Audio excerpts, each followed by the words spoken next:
Driver's license and registration. Step out of the car. Officer, may I ask what this is about? We did not violate any traffic law. Don't ask me, old man. I said get out of the car, both of you. Racist cops harass elderly black couple. Then their Marine Corps son arrives. The Sunday afternoon sun cast long shadows across the quiet suburban street as Samuel and Clara Peterson drove slowly through their neighborhood, celebrating 50 years of marriage with the simple pleasure of a peaceful drive together. At 74 and 72 respectively, they had weathered decades of struggle and triumph, raising 3 children who had gone on to serve their country and community with distinction. Their 1998 Honda Accord was immaculate, maintained with the same care and pride they had brought to everything in their lives, from their modest home to their enduring marriage. But today, their golden anniversary celebration would be interrupted by an encounter that would test everything they had taught their children about dignity, respect, and standing up for what was right. Respect isn't given because of the uniform you wear, it's earned by how you treat others when you think no one is watching. The tree-lined streets of Oakwood Heights stretched peacefully under the afternoon sun, where well-maintained lawns and modest homes spoke to the quiet dignity of a working-class neighborhood that had been home to the Peterson family for over 30 years. Children played on sidewalks while neighbors tended gardens and washed cars, the Sunday rhythm of suburban life unfolding with the comfortable predictability that came from community bonds forged over decades. This was the America that Samuel and Clara had worked their entire lives to be part of, where their children had grown up believing that hard work and good character would be rewarded with respect and belonging. Today, that belief would be tested in ways they had hoped their grandchildren would never have to witness. Samuel Peterson adjusted his tie for the 3rd time as he helped his wife Clara into their spotless Honda Accord, his movements carrying the careful dignity of a man who had learned that presentation mattered in a world that was quick to judge. At 74, he carried himself with the bearing of someone who had worked 45 years at the steel mill, raised 3 children who had all graduated college, and earned the respect of his community through decades of quiet service and unwavering integrity.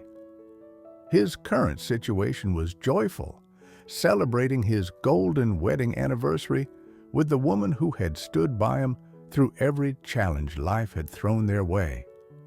His painful past was written in the careful way he dressed for even simple errands, the result of growing up in an era when being black in America meant that any mistake in appearance or behavior could have devastating consequences. He had taught his children to be twice as good, to get half as much, to always carry themselves with dignity, and to never give anyone an excuse to treat them as less than human. His special strength lay in his unshakable faith in justice and his belief that treating others with respect would eventually be reciprocated even when experience suggested otherwise. The central challenge that would define Samuel and Clara's afternoon was already approaching in the form of 2 police officers who had decided that an elderly black couple driving a well-maintained car in a nice neighborhood was suspicious enough to warrant investigation. The encounter that was about to unfold would test every lesson they had taught their children about dignity in the face of injustice, and it would require the intervention of their son, Marine Gunnery Sergeant David Peterson, to remind everyone involved that respect was not negotiable regardless of age, race, or circumstance. The opportunity for injustice to reveal itself came when Officers Jake Martinez and Tom Bradley spotted the Petersons' Honda Accord and decided that something about the scene didn't look right to them. Martinez was a 5-year veteran with a reputation for aggressive policing, while Bradley was a rookie who had learned to follow his partner's lead without questioning the assumptions that guided their decisions. "Run that plate," Martinez told Bradley as they fell in behind the Honda. "Something's off about this whole picture." The something that bothered Martinez was never clearly articulated, but it had everything to do with his preconceptions about who belonged in certain neighborhoods and who didn't.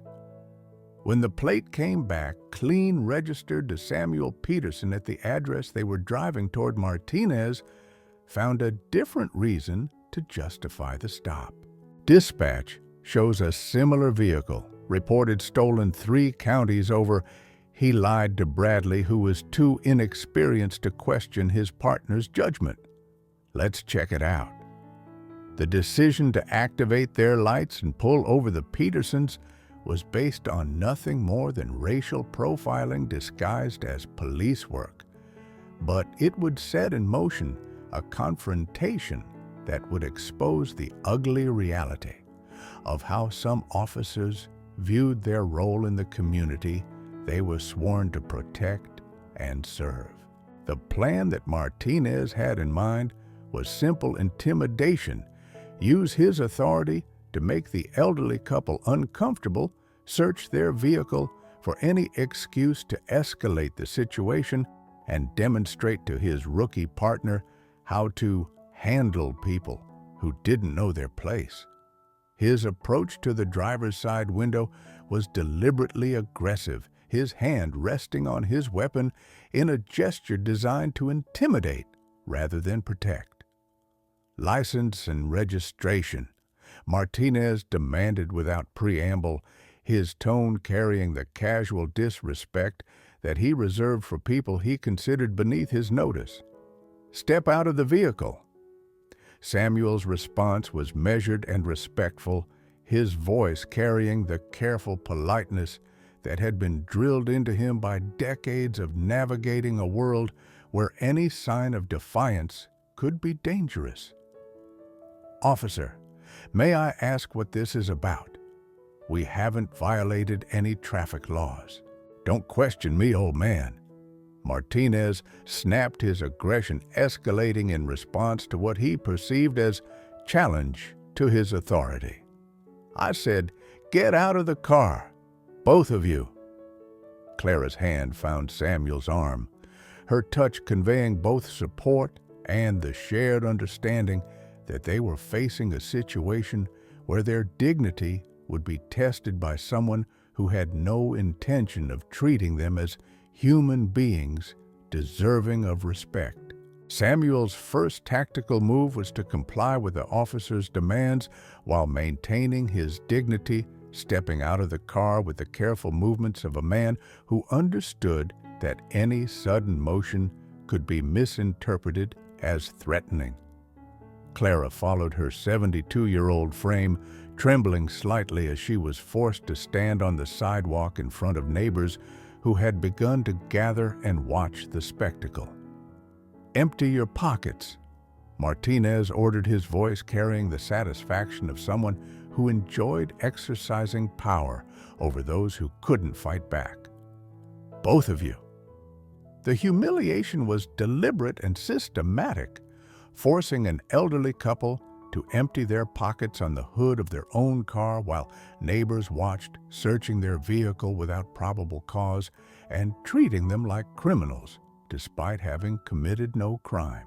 Samuel's wallet containing his military veteran's ID and photos of his grandchildren was examined with the casual disrespect of someone looking for any excuse to escalate the situation. "This your car?" Martinez asked, holding Samuel's registration as if it were evidence of wrongdoing rather than proof of ownership. "Yes, sir," Samuel replied, his voice steady despite the anger building in his chest. I've owned it for 6 years." But Martinez wasn't interested in facts. He was interested in maintaining the narrative that justified his actions. And the truth was an inconvenience he was prepared to ignore. Respect isn't given because of the uniform you wear. It's earned by how you treat others when you think no one is watching, Samuel thought, remembering the words he had taught his children about true authority versus mere power. The breakthrough in the situation's visibility came when neighbors began emerging from their homes, drawn by the unusual sight of police cars and the obvious distress of the Peterson family.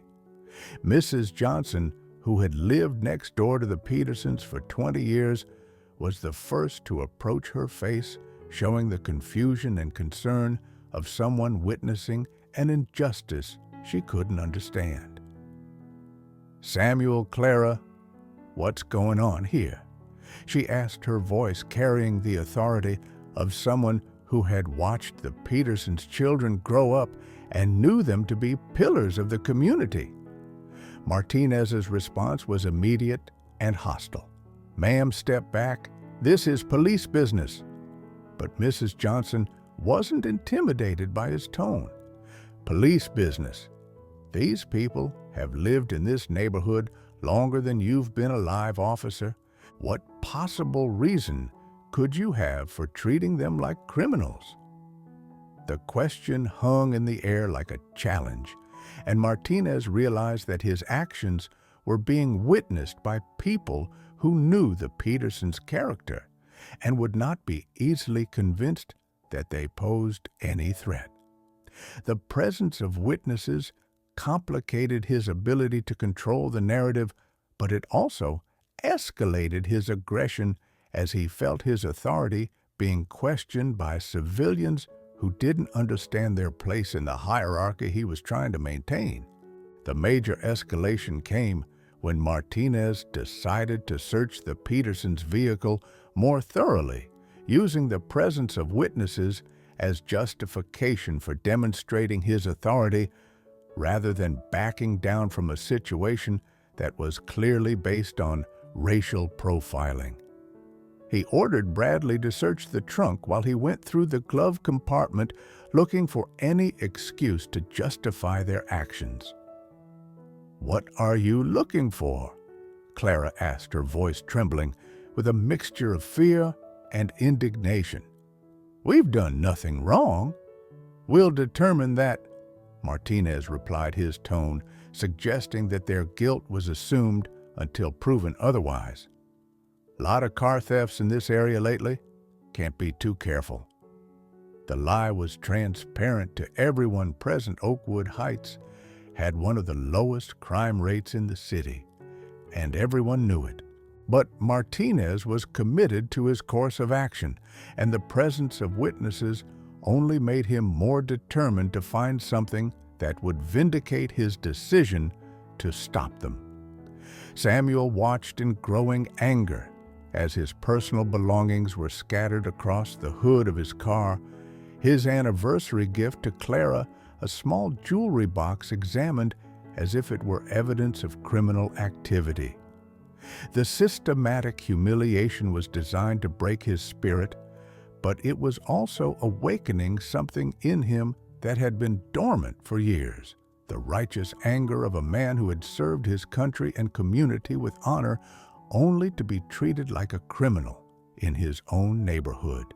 The situation reached a new level of intensity when Clara, her hands shaking with emotion, managed to call their son David on her cell phone. The conversation was brief but urgent, her voice carrying the pain of a mother who was being humiliated in front of her community and needed her child's help. "David," she whispered into the phone, "we need you. The police have stopped us and they're treating us like criminals. We're on Maple Street right in front of the house."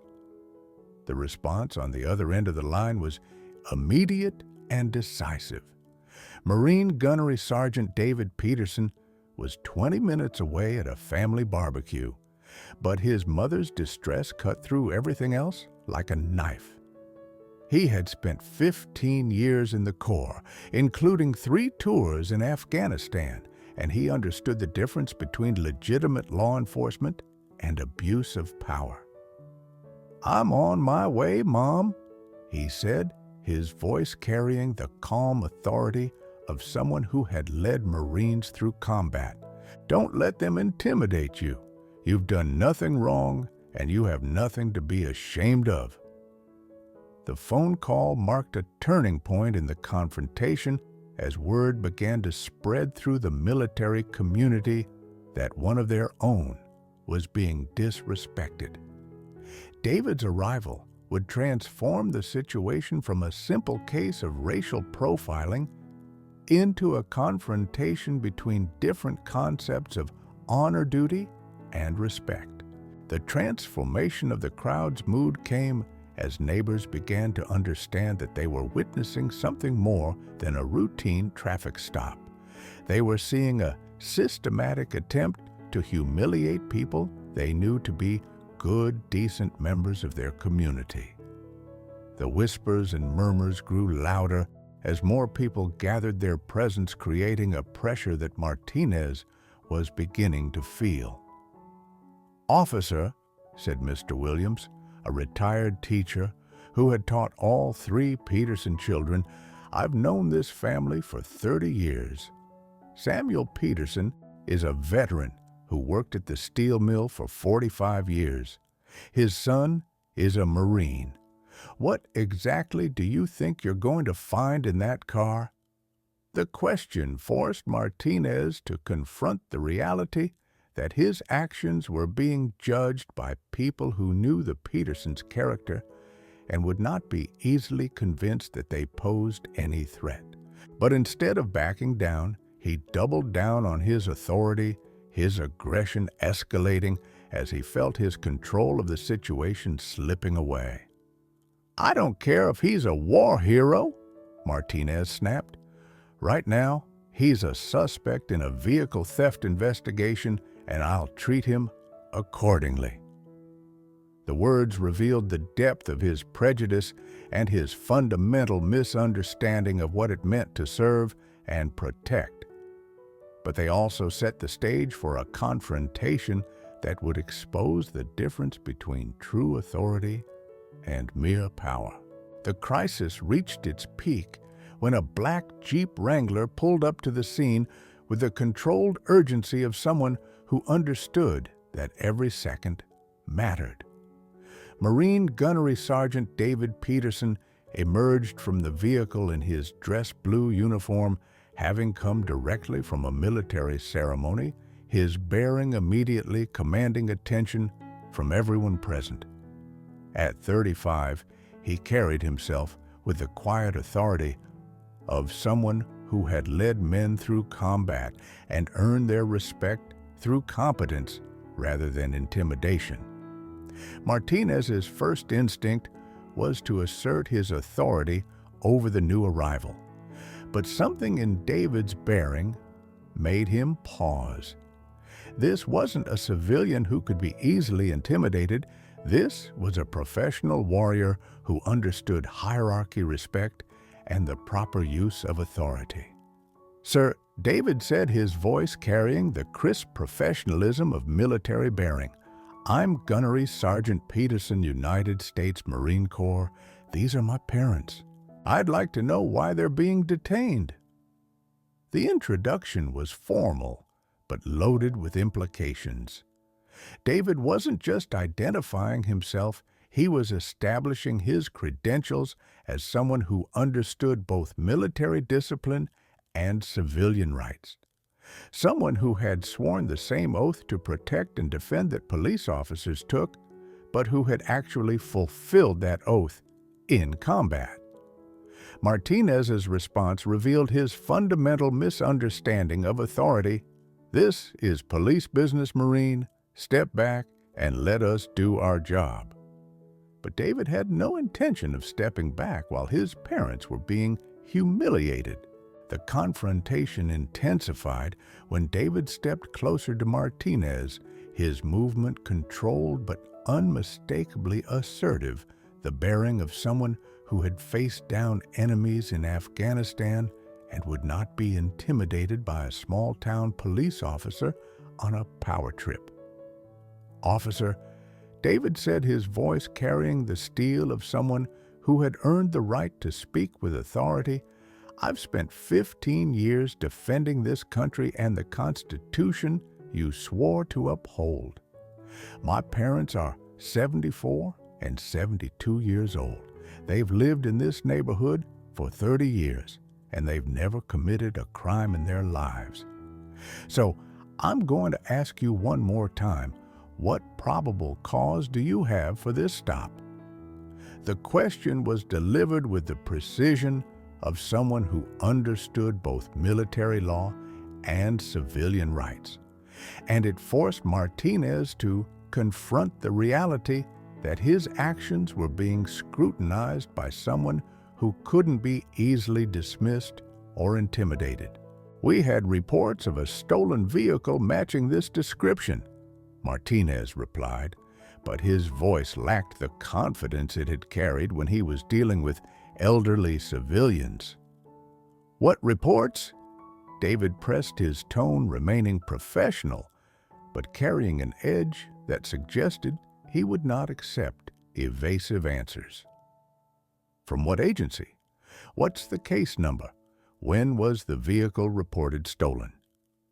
The rapid-fire questions revealed David's understanding of police procedure and his recognition that Martinez was operating without legitimate justification. The crowd of neighbors began to murmur their approval as they watched someone finally challenge the officer's authority with the knowledge and bearing to make it stick. Martinez's response was to escalate rather than retreat. "Don't question my authority, Marine. I don't care what uniform you wear." "You should care," David interrupted, his voice cutting through Martinez's bluster like a blade. "Because this uniform represents the same oath you took to protect and serve. And right now, you're violating that oath by harassing two elderly citizens who've done nothing wrong." The breaking point came when Martinez made the fatal error of placing his hand on his weapon while facing a Marine who had been trained to recognize and respond to threats. The gesture was intended to intimidate, but it had the opposite effect. It revealed Martinez as someone who was willing to use the threat of violence to maintain his authority over people who posed no threat. David's response was immediate and decisive. "Officer, I'm going to need you to remove your hand from your weapon. There's no threat here that justifies that level of force." The words were spoken with the calm authority of someone who had faced real threats and understood the difference between legitimate security concerns and abuse of power. The crowd of neighbors fell silent as they realized they were witnessing a confrontation between two very different concepts of authority, one based on service and sacrifice, the other based on intimidation and control. "You threatening me, Marine?" Martinez asked, his voice carrying the desperation of someone who realized he had lost control of the situation. "I'm protecting my family," David replied, his voice steady despite the tension in the air. "The same way I protected my country. And I'm reminding you that the badge you wear is supposed to mean something more than the power to humiliate good people." The confrontation had reached the point where someone's career and possibly their freedom was about to be decided by the choices made in the next few minutes. The preparation for the final confrontation began when the crowd of neighbors, emboldened by David's presence and professional bearing, began to voice their own support for the Peterson family. Mrs. Johnson stepped forward, first her voice carrying the authority of someone who had watched the community grow and change over decades. "Officer Martinez," she said, using his name with the familiarity of someone who had seen him around the neighborhood. "I've lived next to the Petersons for 20 years. Samuel Peterson coached Little League. Clara Peterson organized the neighborhood watch, and their son David has served 3 tours in Afghanistan. What you're doing here isn't police work, it's harassment." Her words were echoed by other neighbors who began sharing their own experiences with the Peterson family, creating a chorus of testimony that painted a picture of people who had contributed to their community for decades. Mr. Williams spoke about teaching their children. Mrs. Garcia talked about Samuel helping her elderly mother with yard work, and young Tommy Chen mentioned David teaching him about military service during a school career day. The collective testimony transformed the confrontation from a simple police stop into a community's defense of its own, forcing Martinez to confront the reality that his actions were being judged by people who knew the truth about the family he was harassing.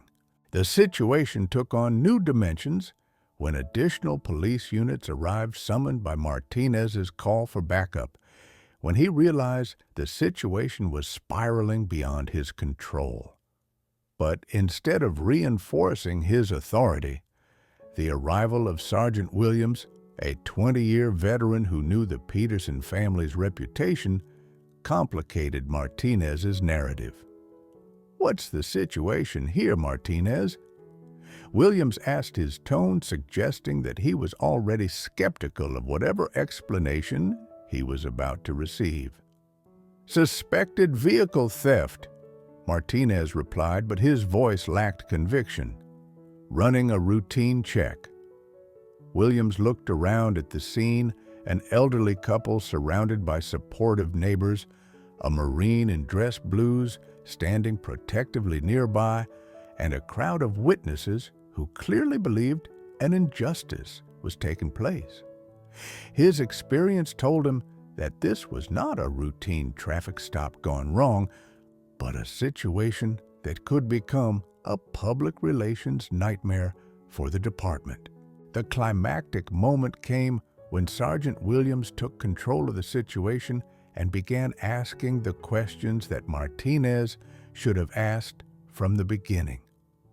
His investigation revealed that there had been no stolen vehicle report matching the Petersons' car, no legitimate reason for the stop, and no justification for the search that had been conducted. Martinez. Williams said, his voice carrying the disappointment of a supervisor who had just discovered that one of his officers had violated both department policy and basic human decency. "There's no stolen vehicle report. There's no BOLO for this car. What exactly made you think this stop was justified?" The question hung in the air like a challenge, and Martinez's inability to provide a coherent answer revealed the truth that everyone present had already understood. The stop had been based on nothing more than racial profiling and the assumption that an elderly black couple didn't belong in a nice neighborhood. David stepped forward, his voice carrying the authority of someone who had earned the right to speak for his family. "Sergeant Williams, my parents were celebrating their 50th wedding anniversary with a peaceful drive through their own neighborhood. They've been subjected to an illegal search, public humiliation, and treatment that no American citizen should have to endure. I want to know what you're going to do about it." The transformation of the situation came when Sergeant Williams made the decision that would define not just the immediate outcome, but the future relationship between the police department and the community it served. His response demonstrated the difference between law enforcement officers who understood their role as protectors and those who saw their badge as a license for intimidation. Mr. and Mrs. Peterson, Williams said, addressing the elderly couple with the respect they should have received from the beginning. I apologize for what you've experienced today. This stop was not justified, and the treatment you received was unacceptable. Officer Martinez will be suspended pending a full investigation. The apology was more than Samuel and Clara had expected, but David recognized it as the minimum response required by the situation. Sergeant, I appreciate your professionalism, but this isn't just about one officer or one incident. This is about a pattern of behavior that targets people based on their race rather than their actions. Williams nodded, understanding the broader implications of what had occurred. You're right, Gunnery Sergeant, and I can promise you that this incident will be thoroughly investigated and that changes will be made to ensure it doesn't happen again. The crowd of neighbors began to disperse, but not before expressing their support for the Peterson family and their gratitude to David for standing up to injustice. The confrontation had ended not with violence, but with accountability, demonstrating that sometimes the best way to honor the uniform was to hold those who wore it to the highest standards. Respect isn't given because of the uniform you wear, it's earned by how you treat others when you think no one is watching. David said as he helped his parents back into their car, knowing that the lesson of this day would resonate far beyond their family. The immediate aftermath of the confrontation brought changes that extended far beyond the Peterson family to reshape how the police department approached community relations. Officer Martinez was suspended without pay pending a full investigation, while Sergeant Williams initiated a comprehensive review of recent traffic stops to identify patterns of racial profiling that had gone unaddressed. The incident was captured on multiple cell phone cameras and quickly spread through social media, generating community discussion about police accountability and the treatment of minority citizens. The video of David Peterson defending his parents while maintaining military bearing and professionalism became a powerful symbol of how to confront injustice with dignity and strength.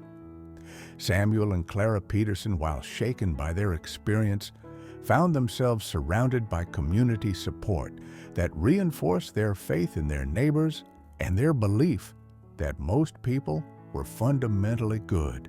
The anniversary celebration that had been interrupted by harassment was resumed with an impromptu neighborhood gathering that demonstrated the power of community solidarity in the face of injustice.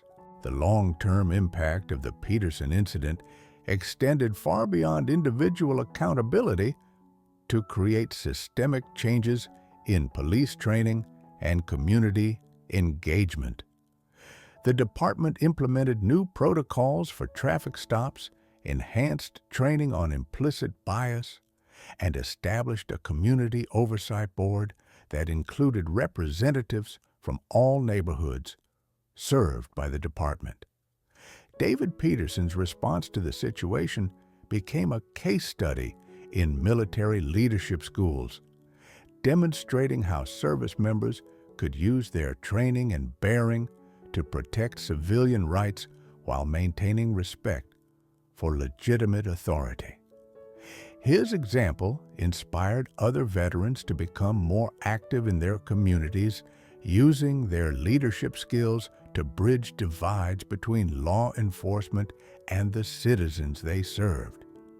The incident also sparked broader conversations about the treatment of elderly citizens and the importance of respecting those who had contributed to their communities for decades.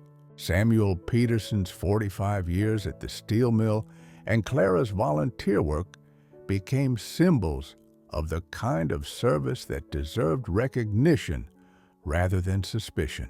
1 year after the incident that changed their lives, Samuel and Clara Peterson continued to live in the same neighborhood where they raised their children and built their dreams. The experience taught them that respect must sometimes be demanded rather than simply expected, and that having a son willing to stand up for what was right made all the difference. David Peterson returned to active duty with a deeper understanding of how military values applied to civilian life, carrying with him the knowledge that true strength was measured not by the power to intimidate, but by the courage to protect those who needed protection. Respect isn't given because of the uniform you wear. It's earned by how you treat others when you think no one is watching. He continues to tell young Marines, knowing that the lessons learned on a quiet suburban street are as important as any learned on the battlefield.